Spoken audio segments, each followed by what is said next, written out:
Hello students, SK education पे आप लोग का स्वागत है। तो बच्चों, आज हम लोग इस वीडियो के माध्यम से प्रश्नावली 4.4 को पढ़ेंगे। इसके पहले हम लोग प्रश्नावली 4.3 को पढ़ चुके हैं। आज हम लोग प्रश्नावली 4.4 को देखेंगे। अगर आप लोग प्रश्नावली 4.3 नहीं पढ़े हो तो प्लेलिस्ट में जाइए और प्लेलिस्ट से वहाँ से उसको पढ़ लीजिए। तो चलिए देखते हैं प्रश्नावली 4.4। तो यहाँ पे ये लिखा गया है कि निम्नलिखित सारणिकों के अवयव के उपसारणिक एवं शाखंड लिखिए। अब अवयव क्या है? अवयव से आपका ये सारणिक दिख रहा है, इस सारणिक के ये जो अंक दिखे रहे हैं, नंबर्स हैं, ये सभी सारणिक के क्या होते हैं? अवयव होते हैं। अब बात आती है उपसारणिक और शाखंड। तो उपसारणिक को थोड़ा सा समझ लो, शाखंड को थोड़ा सा समझ लो, फिर उसके बाद सवाल को लगाओगे तो अच्छे से समझ में आता चला जाएगा। बहुत टफ नहीं है, बहुत ईजी है। इस प्रश्नावली 4.4 की भूमिका जो है वो आगे वाले प्रश्नावली में यूज होने वाली है।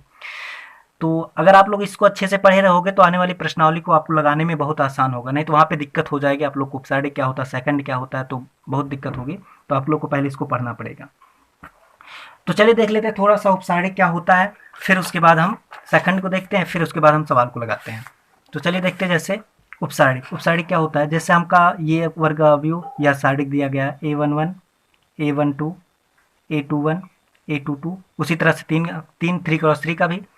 तो जैसे अगर हम पूछे A11 का उपसारणिक क्या होगा, तो A11 का अगर उपसारणिक बात करें तो इसकी लाइन की जो पंक्ति है सीधे वाली और इसके स्तंभ वाली रेखा अवयव है, उस पूर्व छोड़ने के बाद, यानी कि इसकी सामने वाली पंक्ति के जो अवयव हो और इस स्तंभ के सामने वाले जो अवयव हैं, इन सबको छोड़ने के बाद जो शेष बचता है वही उस क्या हो जाता है? उपसारणिक हो जाता है।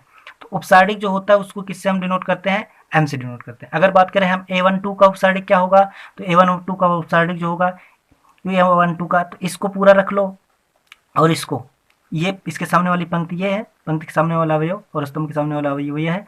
इसको छोड़ने के बाद जो बचा है ये हमारा क्या हो जाएगा? ये उपसारणिक हो जाएगा। इस तरह से क्या होता है? हमारा उपसारणिक हो जाता है। उसी तरह से बात करते हैं शाखंड की, तो शाखंड बहुत आसानी से निकलता है। शाखंड जो होता है पंक्ति की संख्या और स्तंभ की जो संख्या होते हैं। जैसे अगर हम बोले A11 का शाखंड जो होगा, तो A11 का उपसारणिक क्या होगा? M11 होगा। तो इसके सामने बात करेगा कि यहाँ पे प्लस लगेगा कि माइनस, वो वही उसका क्या आ जाएगा? सेकंड में। जैसे अगर बात करें A11 का, तो इस M11 के सामने प्लस लगेगा, माइनस बात करेगा इस पे कि -1 की पावर, यहाँ पे जो संख्या लिखी गई होती है ये 1 और 1, तो इसको जोड़ लिया जाता है। 1 + 1 करके क्या आ जाएगा? 2। तो -1 की पावर 2 करेंगे तो मान क्या आ जाएगा? प्लस में आ जाएगा। तो A11 का जो मान आएगा यहाँ पे क्या हो जाएगा? प्लस हो जाएगा। अगर बात करें A12 की, तो A12 का मान करेंगे तो यहाँ पे -1 और 1 + 2 बात करेंगे तो क्या हो जाएगा? -1 की पावर 3। तो इसका मान क्या हो जाएगा? माइनस। यानी कि अगर कोई ऋणात्मक संख्या है, ऋणात्मक संख्या की पावर सम है, तो उसका मान क्या होता है? धनात्मक। और ऋणात्मक संख्या की पावर क्या है? विषम है, तो उसका मान क्या होता है? ऋणात्मक। ऋणात्मक पावर की संख्या विषम तो मान ऋणात्मक, ऋणात्मक पावर संख्या का मान सम तो उसका मान धनात्मक। तो इस तरह से हमारा शाखंड और उपसारणिक होता है। तो अब इसको समझने के लिए अच्छे से प्रश्नावली को लगाएंगे, फिर और ज़्यादा समझ में आएगा। तो चलिए देखते हैं, हम प्रश्नावली की तरफ आते हैं। जैसे प्रश्नावली में पहला सवाल दिया गया है कि इसके उपसारणिक और शाखंड लिखना है। तो इसका उपसारणिक और शाखंड लिखना है, तो पहला दिया गया है 2 - 4 0 3 का उपसारणिक भी लिखना है और शाखंड में लिखना है। तो चलिए, तो इसका क्या करना है? इसका उपसारणिक और शाखंड ज्ञात करना है। क्या करना है? उपसारणिक और शाखंड ज्ञात करना है। तो पहले हम उपसारणिक ज्ञात करते हैं। तो उपसारणिक मतलब जैसे ही अगर हम बात करें A11 का, तो A11 यानी कि पहला है 2, तो चाहे बोलो अवयव 2 या A11, तो बात एक ही है। A11 का उपसारणिक, A11 का उपसारणिक को किससे डिनोट करते हैं? M से करते हैं। तो 1 का यानी कि 1, तो कितना आ जाएगा? तो A11 का M11 का उपसारणिक क्या होगा? तो ये जो आएगा इसको पूरा रख लेंगे, ये और ये, इस पंक्ति को छोड़ने के बाद और इस स्तंभ को छोड़ने के बाद मान क्या बच रहा है? 3। तो इसका उपसारणिक क्या हो जाएगा? 3 हो जाएगा। उसी तरह से हम बोले इस -4 या A12 बोले, तो A12 बोले चाहे -4 का, तो इस -4 का तो क्या आ जाएगा? -4 का उपसारणिक जो होगा, इसको हम M12 से करेंगे तो इसका जो उपसारणिक होगा इसको रख लेंगे, यानी कि इसके सामने वाला पंक्ति ये और इसके सामने वाला स्तंभ ये, इसको छोड़ने के बाद क्या बच रहा है? 0। तो इसका जो हो जाएगा 0 हो जाएगा। उसी तरह से आप देखिए, इसका तो हो गया, पंक्ति का हो गया। अब दूसरे पंक्ति पे आते हैं। दूसरी पंक्ति पे इसको हम बोलेंगे A21, यानी कि दूसरी पंक्ति और पहला स्तंभ। तो दूसरी पंक्ति और पहला स्तंभ को छोड़ने के बाद मान क्या बच रहा है? मान क्या बच रहा है? इसको हम M21 करेंगे तो मान क्या बच रहा है -4, तो इसका जो मान आ जाएगा -4 हो जाएगा। अब दूसरी पंक्ति है और दूसरा स्तंभ भी है, दूसरी पंक्ति और दूसरा स्तंभ को छोड़ने के बाद मान क्या बच रहा है 4, तो A22 का जो अपसारणिक होगा तो क्या हो जाएगा, A22 का जो उपसारणिक हो जाएगा वो कितना आ जाएगा, इस 2 आ जाएगा। तो इस तरह से हमने क्या किया, इसका उपसारणिक ज्ञात कर लिया, इसका क्या ज्ञात कर लिया, इस सारणिक का पूरे का सारणिक का उपसारणिक हमने ज्ञात कर लिया। अब देखिए सारणिक का ज्ञात कर लिया, अब हमें क्या ज्ञात करना है, सेकंड। सेकंड आपको बहुत आसानी से ज्ञात हो जाए। अब देखिए सेकंड ज्ञात करते हैं, A11 की बात करते हैं, तो A11 का जो सेकंड होगा, 11 क्या हो जाएगा प्लस, तो प्लस सॉरी 1 + 1 मिलकर क्या हो जाएगा 2, पावर 2 है तो क्या हो जाएगा -1 की पावर 2, क्या नहीं क्या मान आएगा 1, तो इस 3 में 1 से गुणा कर दोगे तो मान कितना आ जाएगा 3, यही हो जाएगा ना। अब A12 का, अब A12 का, तो A12 में जो मान आया था, A12 में जो मान आया था 0 था। अब 0 गुणे -1 करो, क्योंकि -1 की पावर 1 और 2 मिलके क्या हो जाएगा 3, मान कितना आ जाएगा -1, तो 0 -1 मिलके क्या हो जाएगा 0। अब उसी तरह से बात करें A13 की बात करेंगे तो क्या A13 का जो, सॉरी A13 नहीं A21 है यहाँ पे, A21, तो A21 का जो मान आया था वो -4 था। अब A21 मतलब 2 1 3 हो जाएगा, तो -1 की पावर 3 बराबर कितना आ जाएगा -1, तो -1 से गुणा करेंगे तो इसका मान कितना आ जाएगा 4। हालांकि इसको आपको रटना नहीं होगा, ऐसे नहीं समझना कि आपको हमेशा करना होगा, आगे जब 2-3 प्रश्न सवाल लगाओगे ना आपको ऑटोमेटिक पता चलता चला जाएगा। अब A22 का जो मान आएगा, A22 का मान कितना था 2, अब 2 पावर 4 है, 2 2 4, 4 पावर सम है, तो पावर सम मान कितना आ जाएगा, घात धनात्मक हो जाएगा, तो ये किसका क्या हो जाएगा 2। तो इस तरह से क्या हो गया, ये सहखंड निकल गया और ये क्या आ गया, उपसारणिक आ गया। ये क्या आ गया, सहखंड, और ये आ गया उपसारणिक। तो इस तरह से हमने क्या किया, इसका सहखंड और उपसारणिक निकाल लिया। तो इस तरह से अब कोई भी सवाल आएंगे, इस तरह से कोई भी सवाल, यानी कि 2 वाले पे कोई भी सवाल आएंगे तो आप लोग क्या करोगे, आसानी से इसको लगा लोगे। तो इस टाइप से हमारा जो दूसरा है, पहले में 2 पार्ट है, तो पहले का हमने पहला पार्ट हमने लगाया और दूसरा पार्ट आप लोग इसको समझ के आप लोग दूसरा पार्ट आप लोग लगाओगे। अब चलते हैं प्रश्न नंबर 2 की तरफ। चलिए दूसरा सवाल है, दूसरा ये दिया गया, तो इससे हमें क्या करना, उपसारणिक और सहखंड दोनों निकालने हैं। तो चलिए देखिए सारणिक निकालना है। तो अगर हम बात करें यहाँ पे क्या क्या होगा, A11 A12 A13, फिर यानी कि पहली पंक्ति पहला स्तंभ, पहली पंक्ति दूसरा स्तंभ, पहली पंक्ति तीसरा स्तंभ। तो इस तरह से A11 A12 A13 पहले पंक्ति लिखा जाता है फिर स्तंभ का। तो अगर हम बोले A11 का, तो यानी कि अगर हम बोले अवयव 1 का, A11 का उपसारणिक A11 का जो उपसारणिक होगा इसको हम M11 से करेंगे। तो A11 यानी कि पहला, और इसको पूरा ढक लो, तो यहाँ पे A11 का जो मान पूरा बचेगा, इसको और इसको रखने के बाद, छोड़ने के बाद जो शेष बच रहा है ये बच रहा है। इस तरह से इसको पूरा रख लो और इसको पूरा रख लो, तो शेष क्या बच रहा है, यही बच रहा है ना। तो इसको ऐसे लिखना पड़ेगा 1 0 0 1। अब जब विस्तार वाला रूप आप लोग पढ़े हो, विस्तार वाला रूप, उसको इसी तरह से लगाएंगे तो ये क्या हो जाएगा, 1 का गुणा इसमें करेंगे तो 1 1 जा 1, और फिर 0 1 जा 0, यानी कि -0 बराबर कितना आ जाएगा, मान 1। यानी कि M11 का जो उपसारणिक आया कितना आ गया, 1 आ गया। इसी तरह से A12 का उपसारणिक तो M12 हो जाएगा। तो M12 यानी कि पहला पंक्ति और दूसरा स्तंभ, तो पहला पंक्ति और दूसरा स्तंभ को रखेंगे तो मान क्या क्या बच रहा है, देखो पहला पंक्ति और दूसरा स्तंभ, तो 0 0 बच रहा है और 0 1 बच रहा है, यही बच रहा है ना। तो 0 0 फिर 0 1, तो इसका फिर वही प्रसार की तरह गुणा करेंगे, तो इसका इसमें करेंगे 0 और इसका इसमें करेंगे 0, तो 0 - 0 यानी कि 0 - 0 समथिंग क्या हो जाएगा 0। तो इसका जो मान आया कितना हो गया, इसका उपसारणिक हो गया। इसी तरह से A13 का तो इसको A13 करेंगे। तो अब देखिए पहला पंक्ति और तीसरा स्तंभ, तो ये 0 0 और ये फिर 0 0, सॉरी ये देखिए पहली पंक्ति और ये तीसरा स्तंभ, पहली पंक्ति और तीसरा स्तंभ, छोड़ने के बाद क्या मान बच रहा है, इसका इसमें करोगे 0 और इसका में करेंगे इसमें 0, तो 0 0 का मान कितना आ जाएगा, इसका जो मान आ जाएगा M13 का, इसको ऐसे लिख लो M13 का, तो ये 0 0 1 0, तो इसका पूरा मान कितना आ जाएगा, ये 0 आ जाएगा। उसी तरह से अब A21 का उपसारणिक A21 यानी कि दूसरी पंक्ति और पहला स्तंभ, दूसरी पंक्ति और पहला स्तंभ छोड़ने के बाद 0 0 0 1 बच रहा है, 0 0 फिर 0 1, तो मान क्या बचेगा 0 हो जाएगा। देखिए 0 0 फिर 0 1। उसी तरह से A31 का, A21 हो गया, A22 का, A22 तो M22 हो जाएगा, तो M22 हो जाएगा। चले देखते हैं, M22 हो जाएगा। तो M22 के लिए क्या हो जाएगा, दूसरी पंक्ति और दूसरा स्तंभ, तो 1 0 1 0 फिर 0 1, क्या हो जाएगा 1 0 फिर 0 1। तो इसका गुणा इसमें करेंगे, इसका गुणा इसमें, तो मिला के क्या हो जाएगा, मान कितना बचेगा 1। उसी तरह से M23 का, A23 का, तो क्या आ जाएगा M23। तो M23 पे जब आएंगे, M23 तो यानी कि दूसरे पंक्ति और तीसरा स्तंभ, दूसरी पंक्ति और तीसरा स्तंभ, 0 का 0 0 का एन में करोगे 0 फिर 0 0 जाए, यानी कि ये पूरा हटा दो, ये वाला हटा दो, और ये वाली जो बीच में दिख रहा है ये वाला हटा दो, ये बीच वाला, तो क्या बचेगा, देखो 1 बच रहा है, फिर 0 बच रहा है, फिर ये 0 फिर 1, तो क्या आ जाएगा मान, पूरा आ जाएगा 1 0 फिर 0 0, मान क्या आ जाएगा 0। तो इस तरह से हमारा क्या हो जाएगा, होता चला जाएगा। तो उसी तरह से A31 का क्या हो जाएगा 0, A31 का क्या हो जाएगा 0 हो जाएगा।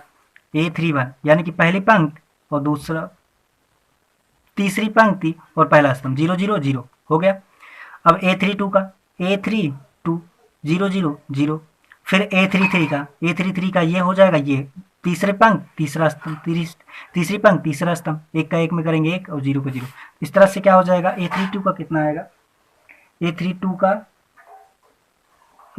का भी 0 आएगा, A32 का भी 0 आएगा, सॉरी A32 का भी 0, और A33 का भी क्या आ जाएगा 0, 1 आ जाएगा।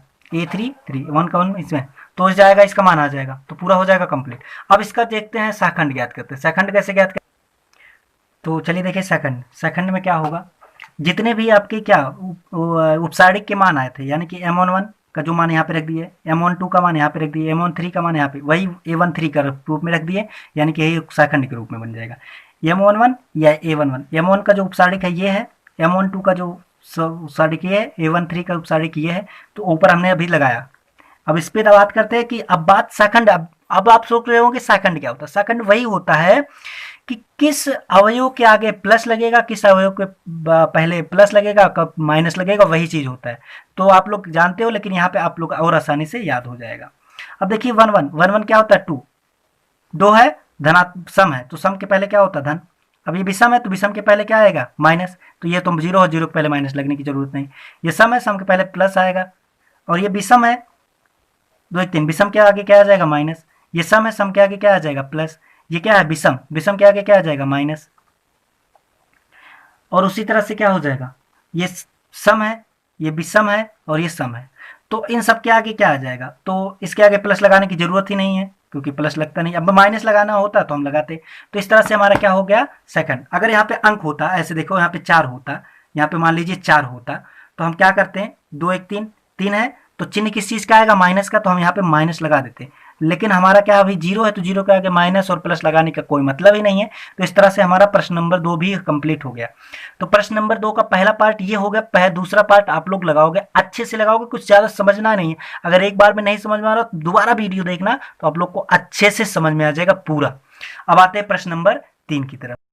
चलिए बच्चों, प्रश्न नंबर 3 देखते हैं। प्रश्न नंबर 3 दिया है, दूसरी पंक्ति के अवयवों के सहखंडों का प्रयोग करके इस सारणिक का मान ज्ञात कीजिए। यानी कि दूसरे पंक्ति के अवयवों के सहखंडों का प्रयोग करके सारणिक का मान ज्ञात करना है।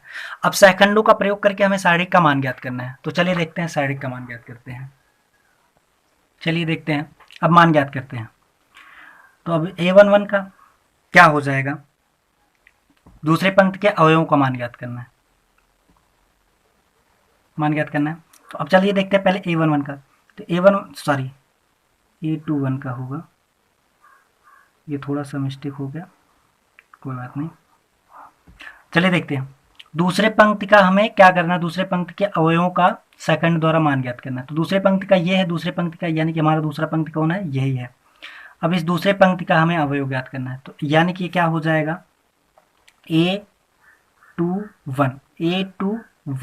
तो A21 का जो मान आएगा उपसारणिक के रूप में A21 का। तो A21 का जो मान आएगा वो क्या आएगा, 3, 2 और 8, 3। अब हमें क्या होगा, A21 है 2 1 3, यानी कि प्लस होगा कि माइनस, प्लस, यानी कि यहाँ पे चिन्ह माइनस का लगेगा क्योंकि 3 है ना, विषम है, विषम के लिए चिन्ह किसका लगता है, माइनस का, सम के लिए क्या लगता है चिन्ह, प्लस का।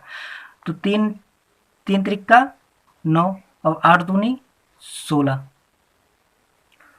3 त्रिका 9, 8 दूनी 16। और यहाँ पे चिन्ह देखिए क्या लगेगा, 2 1 3 सम है तो सम, सॉरी विषम है तो विषम के लिए चिन्ह किसका लगेगा, माइनस का। तो मान क्या आ जाएगा, 9 7 16 माइनस, ये आ जाएगा माइनस, और ये 3 त्रिका 9, 3 त्रिका 9 और 3 16, यानी कि चिन्ह आ जाएगा -7 और क्या मिल जाएगा, 7 हो जाएगा। A21 का जो मान आएगा कितना आ गया, 7। हमें यही निकालना है। और उसी तरह से हम और देख लेते हैं A22 का, हमें ये आंसर आ गया, हमें यही देखना, लेकिन और का देख लेते हैं A22 का, यानी कि इसका और इसका देखेंगे तो क्या आ जाएगा मान, M22, तो क्या आ जाएगा A22, यानी कि इसको इसको रखेंगे तो 3 पच्चे 5 1 8 3, 3 पच्चे 15 और 8 एकन्नम 8, और चिन्ह किस चीज़ का है, प्लस का है। तो 15 में से 8 जाएगा, कितना आ जाएगा, 15 में से 8 जाएगा 7 आ जाएगा। ये भी मान आ गया कितना, 7। अब A23 का क्या हो जाएगा, A23 का, तो इसको रखेंगे, उसको इसका गुणा इसमें करेंगे, इसका गुणा इसमें करेंगे, तो चिन्ह क्या आ जाएगा, ये मान आ जाएगा चिन्ह। तो इसका इसमें करेंगे तो M22, यानी कि ये देखिए चिन्ह था A22 के लिए, A23 के लिए, तो 5 और 2 1 और 3, 5 1 3 2, तो क्या हो जाएगा, 5 दूनी 10, 3 दूनी 3 एकन्नम 3। लेकिन अब देखिए चिन्ह किस चीज़ का लगेगा, यहाँ पे धन 2 1 3 प्लस 1 माइनस माइनस, तो 10 में से 3 जाएगा 7 आ जाएगा, चिन्ह किससे आ जाएगा, -7 का। अब इसका विस्तार विधि अगर देखेंगे तो विस्तार विधि जो भी होगा, वो विस्तार विधि जो होगा A21 plus A22 plus A23, तो जो मान आ जाएगा पूरा क्या आ जाएगा, 7 + 7 -7 बराबर क्या, 14 - 7 बराबर क्या आ जाएगा, 14 - 7 यानी कि कितना हो जाएगा, 7। ये हो जाएगा हमारा आंसर, इस तरह से ये हो जाएगा। अब आते हैं प्रश्न नंबर 4 की तरफ। प्रश्न नंबर 4 दिया गया है कि इसका प्रयोग करके इसका क्या करना है, मान ज्ञात करना है। इसका क्या करना है, मान ज्ञात करना है। तो किसके स्तंभ पर, तीसरे स्तंभ के अवयव के स्तंभ का, तो तीसरे स्तंभ का। तो अब हम पूछेंगे तीसरा स्तंभ ये है, अब इसके अवयव का मान ज्ञात करना। तो तीसरे स्तंभ हम बोले YZ का उपसारणिक अगर बात करें तो IZ का उपसारणिक क्या हो जाएगा, तो YZ का जो उपसारणिक होगा M31 होगा, M31 यानी कि इसका और ये, तो पूरा मान क्या आ जाएगा, Z, इसका गुणा इसमें करेंगे Z और इसका गुणा इसमें है -Y, Z -Y आ जाएगा। और फिर अवयव अगर बहुत बात करें ZX का, ZS का, तो ये M32 हो जाएगा, तो 3 और ये 2, तो इसका गुणा इसमें करेंगे तो Z का नाम Z और Y का -X, तो इसका जो आ जाएगा Z -X हो जाएगा। और अवयव XY का, अब XY का अवयव क्या हो जाएगा, M33, तो इसका जो मान आ जाएगा M33 का, तो XY का, तो ये और ये, इसका गुणा इसमें करेंगे तो Y और इसका गुणा इसमें करेंगे तो -X, तो इसका जो सहखंड आ गया, इसका जो सहखंड आ जाएगा, सहखंड वो क्या आ जाएगा, Z -Y, Z -X और Y -X। तो इस तरह से ये पूरा प्रश्न नंबर 4 भी समाप्त हो गया, प्रश्न नंबर 4 हो गया। अब प्रश्न नंबर 5 क्या है, बहुविकल्पी है, तो आप लोग लगा लेना। तो इस तरह से ये वीडियो समाप्त हुआ, प्रश्नावली 4.4। तो वीडियो पसंद आई हो तो लाइक शेयर एंड सब्सक्राइब करना, और अगर समझ में ना आया हो तो पुनः एक बार वीडियो देखिए, तो आप लोग को अच्छे से समझ में आ जाएगा गारंटी के साथ। तो चलिए बच्चों।